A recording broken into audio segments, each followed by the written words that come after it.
This month I'm going to show you a foolproof method for drawing the face. In this video we're focusing on drawing forms in 3D space. I think it's so easy to be overwhelmed on where to start in drawing the face. For a long time I thought only the gifted or talented could do it, but I'm here to say that that is definitely not the case. I think with the right instruction or guidance, everyone can learn to draw a face. Today, I aim to give the future me or the next generation the tools in order to do that. Okay, no beating around the bush. The biggest prerequisite for me for learning to draw a face was being able to conceptualize 3D forms in 2D space. I've split this into 3 sections: boxes, cylinders, and organic forms. Proficiency in all of these will need to be achieved in order to construct the face from any angle. Level 1. Boxes from any angle. Okay, so level 1 is to be able to draw boxes at any angle. To make this a little bit more interesting, I looked up an image of Steve on Google Images and I'm drawing something that kind of looks like his face on top of these boxes. Drawing the face is totally optional, but the general gist of this is that there's no real secret to this besides actually understanding how a cube works and perspective. Wait, hang on a second. Can you guys hear that? What's that? Oh no, it's a drawing bus! So how do you know if you can do this exercise correctly? Meet the arrow test. Have 3 boxes, 3 arrows in random directions, then draw the cube facing the right direction. If you fail, well, the training to beat this boss would be as follows. Easy mode, 100 boxes or 20 per day for a week. Normal mode, 200 boxes. Hardcore mode, 500 boxes. Bonus points for fun faces, perfect cube accuracy, and shading multiple boxes. This is what shading multiple boxes look like. Tips on shading direction will be covered in a future video. If shading is scary, don't worry, I'm here, you can do it. And just a quick tip on drawing the face on top of the box: if you need to find the middle of the plane, you can draw a diagonal line from here to here, and another from here to here, and that finds the middle point so you can more easily draw the face. Without the declaration of war. Level 2. Cylinders at any angle.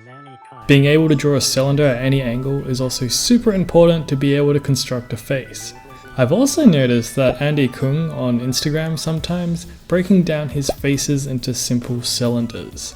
So here I traced over one of those faces and it's a cylinder, and so pretty much this is exactly the same drill as boxes except with cylinders.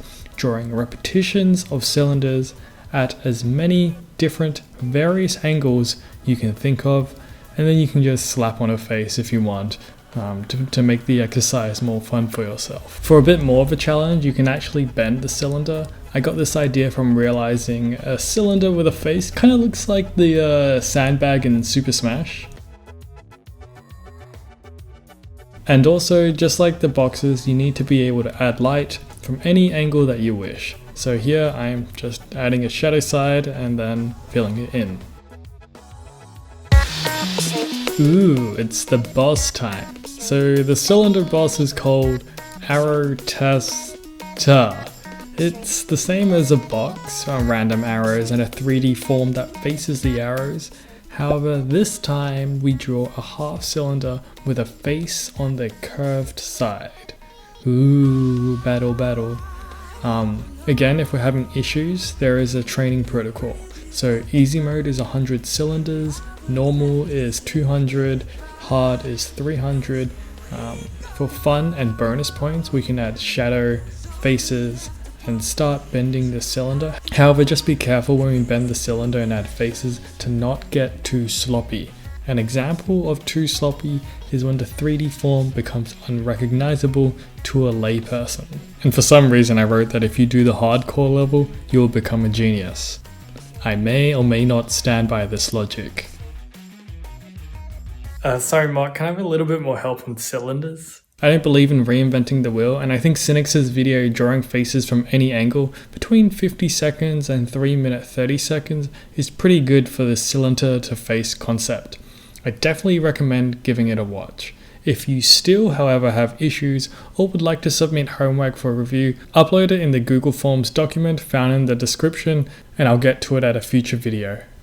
Level 3, Organic Forms. Organic forms is one of the most helpful exercises I've ever done in drawing. The reason this is going to help you draw the face is because once you can draw these organic forms, you have experience drawing contour lines on any type of surface. So the first exercise, and something that really helped me click, was having the exact same shape and drawing a contour line on it differently, which would change the way the shape exists in 3D space. So for example, on this left shape, if I draw the contour line going in a, I guess, backwards C position, the left side of the form is closer to the camera than the right side. However, if I draw the contour lines going the other way, the left side of the form is further away from the camera and the right side is closer to the camera. Depending on how you draw the contour line can change the form of the shape. And it even extends a little further. So for example, if I start to add a little divot in the contour line, it changes the form of the shape so that the form actually bends inwards to the shape. So if we just have a look again at this fish, by not doing a backwards C shape and instead adding a squiggle in between, it splits up the form of the fish where the squiggle exists. And this is what the whole exercise is about, going from 2D shape to 3D form. This exercise is super valuable and I can't recommend it enough for increasing your overall drawing skills and to be able to draw a face. So moving on now, using this skill you should be able to draw a simple fish. First, draw a rough curved estimate of the fish, thinking in 2D. Step 2, draw the contour lines thinking in 3D. Step 3, you can indicate a little cute face. Let's do that again. So step 1, drawing the 2D shape. Step 2, drawing the contours thinking in 3D. Step 3, drawing a little dot for the face. It's also valuable to be able to draw random forms from random 2D shapes. The process for this is step 1, just draw a straight line or curved line, and step 2, draw a random kind of shape going around the path of that line. Step 3, drawing the contour, and voila.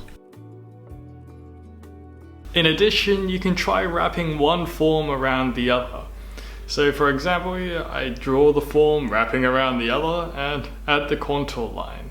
The shape isn't super random when you draw it because in order to wrap around, one of the shapes has to be attached to the other shape, but this whole interaction part is definitely training the ability to draw and think in 3D on a 2D surface. So let's do that again. So I have my fish and I draw the contour line of the fish. However, I'm actually drawing a new shape and thinking in 2D and wrapping around the fish. So that is the step 1. And then the step 2 is I just draw the contour lines as per normal. So why am I doing this? Why is this relevant? And unfortunately, I don't have a boss as per the other 2 levels, because if we just simply going to drawing a face, there's actually a bit more that needs to be considered. However, I'm just going to quickly draw the contours on top of a face to show why this is a helpful skill. So I just go to Google Images, search up portrait, find an image and start tracing. When I do these contours, I need to start thinking of the actual anatomy and structure of the face. We'll get to this in the next video, but I guess I just wanted to give a sneak preview of what's to come. The idea is when you do contours on top of a face, you have to think about the anatomy. And so when you're doing contours on the face, it's the knowledge of defining something, which is the anatomy. However, when we're doing this drawing exercise, we're just having the knowledge of defining anything because we're making any type of random shape, or I guess this kind of weird looking fish thing. And that's the main takeaway of the exercise. It's like we need to know how to walk in defining these random shapes before we can run or fly in defining the shape of an actual human face. Alright, I think this is a really fun part, and it's shading these weird fish organic shapes. And just go ahead and you kind of draw a contour line, except going in the direction that you think the shadow will be, and you just fill it in. And it's exactly the same when you fill in the face, except it's a face and not a random organic shape but it's finding these parts and just filling it in. So let's do that again, but more slowly. So step 1, you can draw a source of light. So in this case, I'm drawing this arrow and I want the light to come from this direction, and so the shadow will be on the other side. Step 2, you can start drawing the contour of the shadow. It's exactly the same as drawing a contour line, except I use a fatter brush. Step 3, I fill in the other side. And just like that, I've shaded in this weird contour form. Let's do another example. So I'm going to do that wrapping form that I drew before, and I essentially draw the contour line with a fat brush for where I think the shadow would be, and I kind of skip ahead and start doing the contour line / shadow for the fish below, because I know that I'm going to be doing these two things. Actually, I knew that I was going to be doing this whole page, so I just kind of shortcutted that and didn't bother filling in straight away for that top one. But here, after doing the fish, I will go in, start drawing more of those contours for where I think the shadow would be. I think the form on top is going to cast a cast shadow onto the form underneath, so I'm drawing a hard line there. Cast shadows are usually hard lines, form shadows are usually soft lines or soft tone changes. And then now I go in and I fill it in. So you can go ahead and do maybe like 40 to 200 of these, and you should gain a decent amount of proficiency at it. You'll know when you gain a decent amount of proficiency because you'll be able to think, oh, I'm going to draw a random shape and now I can just put the form on top, and that's not going to be scary. And then even after that point, you'll be like, oh, I'm going to draw a random shape, I'm going to put the form on top, and now I can shade it from any side that I want. And that is super powerful.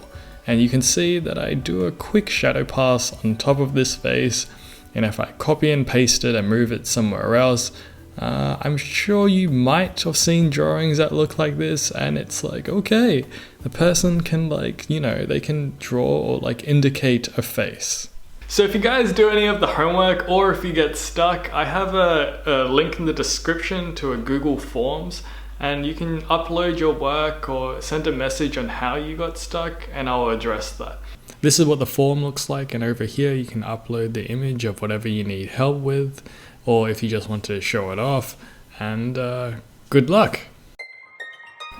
Alright, thank you everyone so much for watching this video. This video is part of a month-long 4-episode series on how to draw the face. I aim to go through slowly and methodologically so everyone can learn how to draw a face. If you would like to financially support this effort, I'm going to have a Patreon in the description, but if you'd also like to support this channel, liking, subscribing, sharing, commenting, and general activity on the video help me rank higher in YouTube.